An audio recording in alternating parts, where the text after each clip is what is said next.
నేను వైజాగ్లో మొట్టమొదటిసారి పులితెరపై పరిచయం చేసిన మా యాకుమార్ భయ్యాకి హృదయపూర్వక నమస్కారం తెలుపుకుంటానండి. ఈవేళ అలాగే మన గీతా ప్రసాద్ గారుతో ప్రతి ప్రాజెక్ట్లో కూడా నాకు ఒక హీరో క్యారెక్టర్లో ఇచ్చి నాకు ప్రోత్సహించి వాళ్ళ వైజాగ్లో రమణమూర్తి అని ఒక ఆర్టిస్ట్ ఉన్నారని చెప్పి పరిచయం చేశారు గీతా ప్రసాద్ గారు. ఆయనతో జర్నీ 20 years బట్టి చేస్తున్నానండి.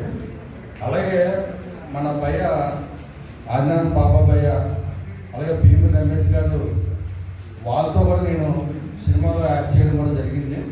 బాబా భయ్య మాత్రం నన్ను వదిలిపెట్టండి, ఎందుకంటే ఆయన ప్రతి సినిమాలో కూడా మంచి వేషం ఇచ్చి మంచి క్యారెక్టర్ ఇచ్చి ఒక డిఫరెంట్ రోల్లో నాకు చూపించి ఇవాళ ఏ క్యారెక్టర్ అయినా చేయగలను అన్న చూపించగల సత్తా ఆజ్ఞాన్ బాబా గారిలో ఉంది. డిఫరెంట్గా